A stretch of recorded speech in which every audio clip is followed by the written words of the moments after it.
Binge the full week of The Ray Taylor Show ad-free over at inspireddisorder.com/plus. This is The Ray Taylor Show. Freaks! This is a movie that came out in 1932. But a good movie. I reviewed Nightmare Alley earlier this week. It's a remake of a movie that came out in like the late 40s. And I wanted to do another related movie, classic movie that I've never seen, that is somewhat related to Nightmare Alley. Nightmare Alley is a movie that takes place in a circus, at least parts of it take place in a circus, like the sideshows of the old circus life. And Freaks, in a lot of ways, is the classic freak show movie. The poster, which is behind me, reads, "Can a full-grown woman truly love a midget?" Which the word is no longer used, little person. And so, part of this movie is that kind of love affair, right? But there's some other things that are going on in this movie. We're seeing, basically, a lot of this is the backstage of the circus where all the trailers are parked out, and it's kind of the interworkings, the interrelationships that all these performers have, all these circus performers have. And a big group of the cast are people with physical differences.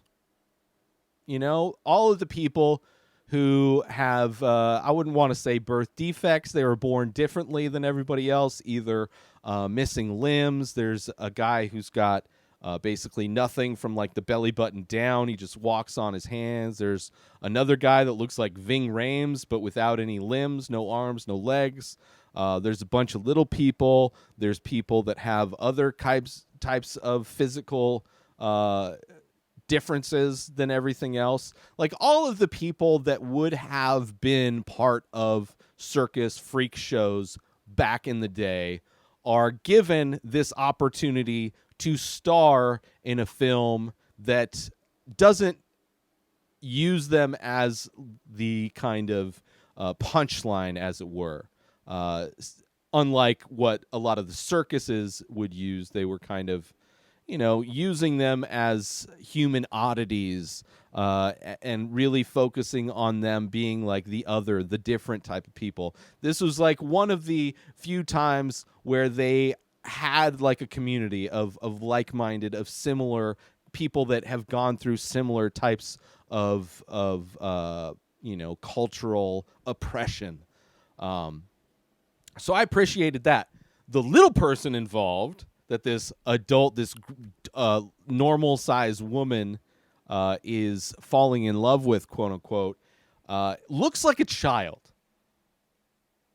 So it's not your standard little person. I would say most little people have similar characteristics.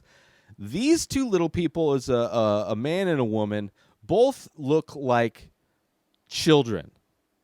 I don't know how old this guy was when he filmed this one. I think probably in his 30s or whatever, but he looks like like he's 4 years old. But then when you look at his face, it looks like he has, I don't think there's any makeup there, but he looks like he's had, he's a little bit aged in his face. But everything else, proportion-wise, he looks like a little child, which the whole dynamic between him and his wife, that's also a little person in this movie, I want to see the spin-off. If I could go back in time, nobody's alive from this movie now, obviously. It's almost 100 years old at this point. But I would have loved to have seen a movie just starring those two little people. But the dude, his name is Hans, and he has a crush on this trapeze artist known as the Flying Peacock. And she's like this new addition to the freak show, and she knows that he clearly has a thing for her. I don't know if he's necessarily married to the other little person or not, but it's clear that they have like a relationship of some sort. But he is straying. He is more smitten with this other woman, and trying to pawn it off that he's not he's not necessarily into anybody else, but whatever. A lot of this movie is exploring the different relationships between all of these different characters. There's some conjoined twins where one of them is engaged to be married to this guy who's got a severe stutter, and then the other one is kind of becoming engaged to this other guy, and you're seeing kind of the back and forth between that. What the reality would have been like on some level to be in a relationship with somebody who has a conjoined twin, and just how the conjoined twins themselves have like these ways of getting out of situations that they don't want to be in just because the other person's there. It's like they use the other person as an excuse to get out of there. The Many Faces is an ongoing abstract ink portrait series that I started many years ago. I release a new face every day, but go to inspireddisorder.com to check them out. So many available. But as a listener to The Ray Taylor Show, you can save 10% when you use coupon code INSPIRED when you check out. So go to inspireddisorder.com/TMF, that stands for The Many Faces. Go check them out, browse the entire collection, and when you decide on a piece, or maybe multiple pieces, make sure you use coupon code INSPIRED when you check out, and you'll save 10%. As a big thank you for checking out my work, for collecting my work, and for listening to The Ray Taylor Show. And with that said, let's get back to the show. It's like super interesting that all of these people are highlighted, and everybody gets like their moment to show off their abilities.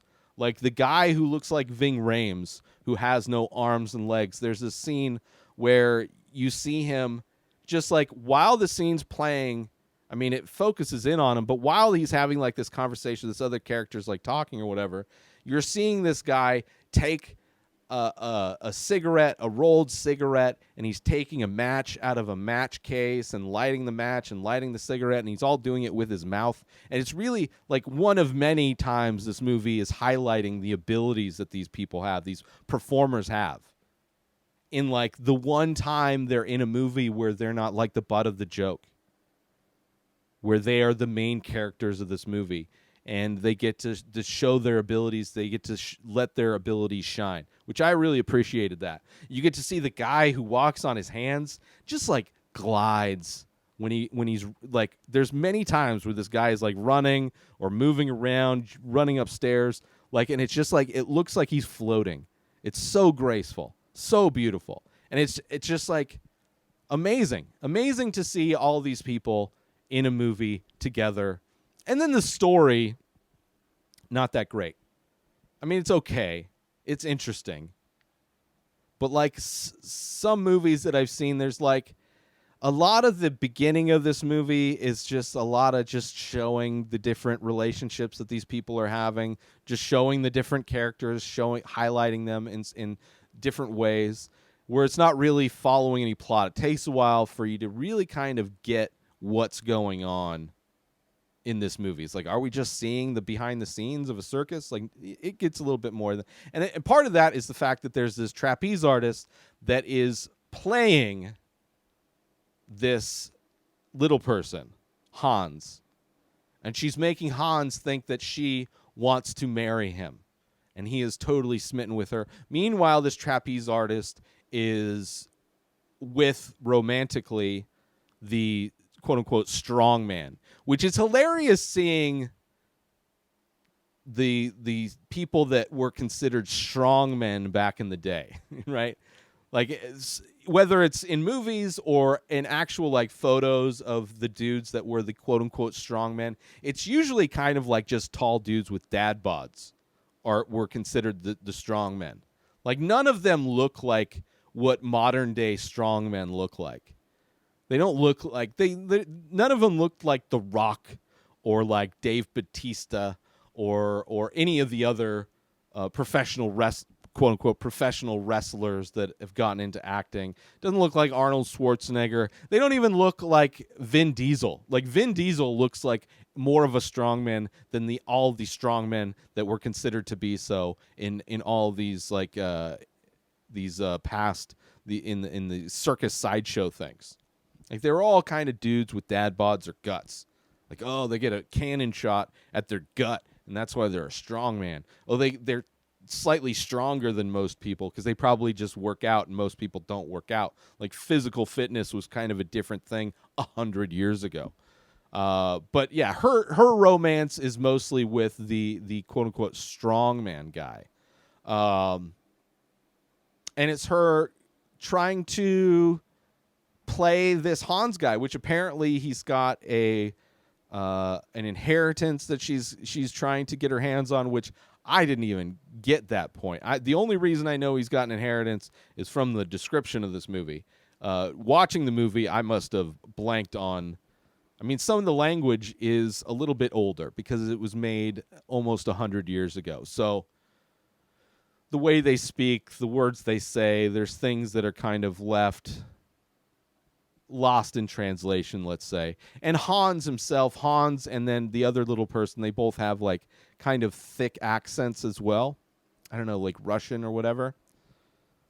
But he's getting played. And the thing is that's mentioned at the beginning of this movie, because this movie kind of starts with a carnival barker getting a crowd and then like showing them one of the oddities they have. And this is like a new oddity where this person was newly transformed into this oddity.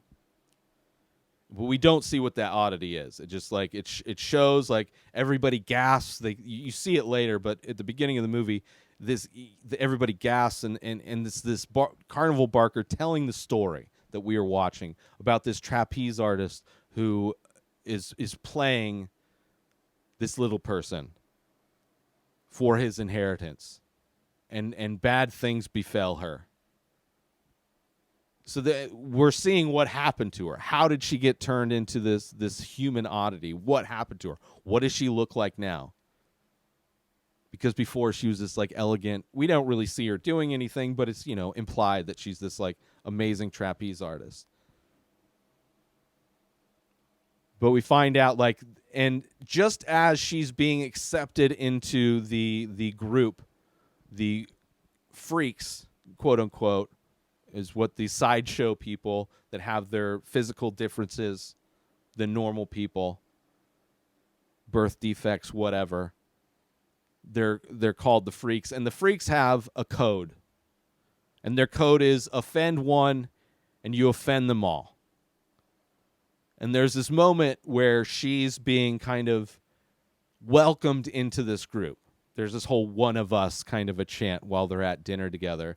And she's kind of led into this group because, they accept her. They don't see the ruse that she's putting on. But as they're going to another location, they see that she's actually trying to poison Hans. And it gets to a point where she offended one. So they all kind of get together. All these other quote-unquote freaks get together to kind of repay her, to get back at her.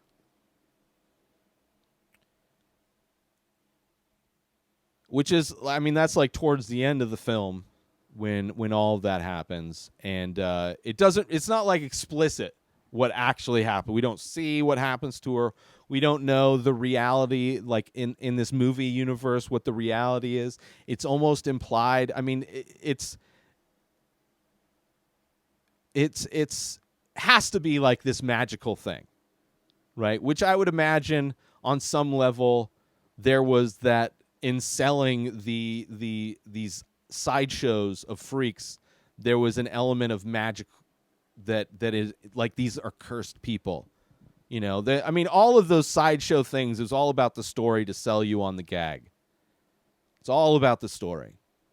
And so many of the stories, especially, from not that long ago, were like curses and God punished and all these things. And that's why these people are the way they are, because they deserved it on some level. So with that kind of living in that kind of universe, this movie is able to use that as a way to show that a normal person, quote unquote normal person, who crosses these quote unquote freaks because of these magical abilities that exist in this universe, they are able to transform her into an oddity. Join Inspired Disorder Plus today. Head on over to inspireddisorder.com/plus to join. Membership includes members-only discounts and deals. You get access to the Ray Taylor Show completely ad-free, as well as bonus episodes. You get access to the complete live painting archive. You also get access to every single podcast ever produced by Inspired Disorder, hosted by Ray Taylor. You get access to Ray Taylor's personal blog, as well as the opportunity to ask me any questions. So if you want to start a podcast, you're into art, ask me anything.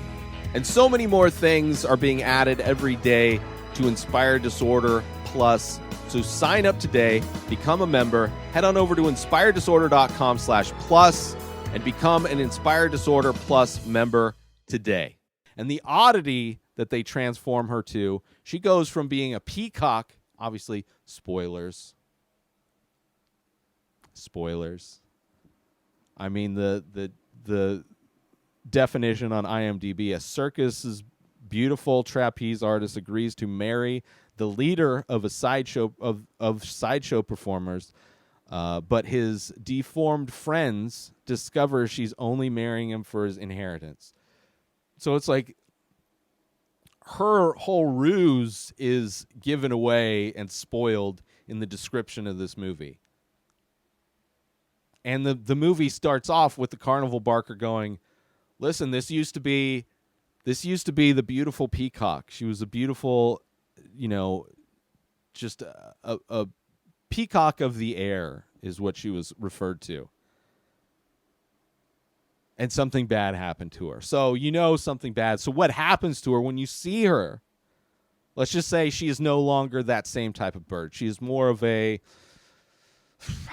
as far as birds go, just think of, out of all birds, there is one bird that is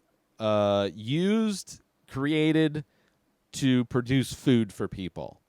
So probably one of those birds that's the lowest on the ranking of birds that humans give a shit about. Let's just say that. That's what this peacock of the air gets transformed into.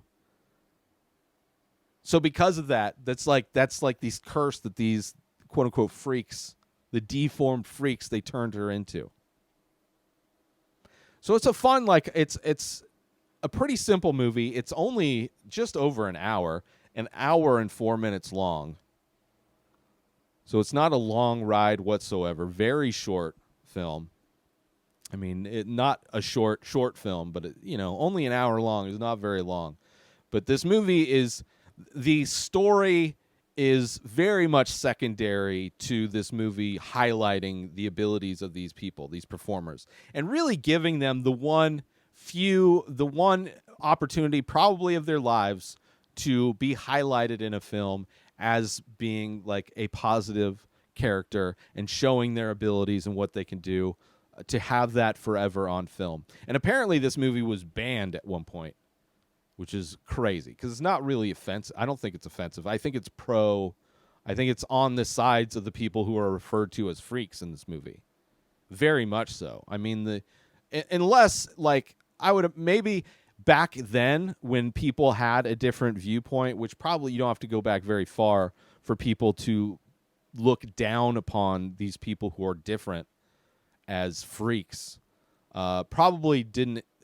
You don't have to go far back into history to find those times when they were looked down upon. I could see this movie being framed as a horror film. If you these freaks, if you cross these freaks, they will turn you into one of them. But I didn't view it as that. I didn't see it's definitely, there's a kind of a scary moment where she's trying to run away after she was found out. and you see the people, like the dude with no limbs kind of worming his way on the ground. You see the guy who like walks on his hands and has no torso. You see him just kind of float on the ground. You see all the little people, which there's other little people besides Hans, who looks like a child, but you even have the fact that Hans and his counterpart both look like children is probably the most unique aspect, I would say. I mean, little people are the only people really, aside from like, I guess Tim Burton had a bunch of people who were, you know, kind of that same type of performer in Big Fish, which that's very much like a carnival circus type of a movie as well. But you just don't see these people represented anywhere in any movies. Little people are the only kind of different types of people you see in movies these days. You don't really see... Station 11 had a guy that was missing some limbs, clearly. Although in Station 11, that they were like a traveling circus as well. But you really just don't see these people represented anywhere in culture. So given the opportunity, this is kind of their one shining moment. But I enjoyed it. It's a very interesting film, kind of interesting to step back and see what was offensive back then. And this was like early talkies. This is not that long after audio was introduced into movies. And I guess is the pre-code era. I don't know if this movie was pre-code, but the pre-code era of movies was before they implemented these like moral rules into movie making, which is kind of also, I think, grew into the whole rating system, the MPAA. But pre-code movies were, you know, before they placed whatever these moral codes onto films that they did. Probably these rules that would not allow directors to use and cast these people that are different. So I'm sure it was kind of a double-edged sword there. Either way, go check it out. It is very interesting to see. Story-wise, it's okay. But it's from like being able to see all of these people being able to perform and do their stuff and have a film narrative wrapped around it is quite a treat. So I would check it out. It's called Freaks, and there's other movies with the same name, but this was Freaks from 1932. Check it out. New episodes of The Ray Taylor Show come out every single day. Subscribe on YouTube and everywhere our podcasts are found. Binge the full week over at inspireddisorder.com/plus. Buy Ray Taylor Show merch over at inspireddisorder.com. And follow the show on Instagram at Ray Taylor Show. Have a wonderful day, everybody. Peace out! Today is the day where you wake up and you realize that everything that you've been dreaming about, everything that you've been wanting, every goal and wish and hope that you've ever had can become real. Dreams can come true. What you manifest in your mind, you can bring to reality.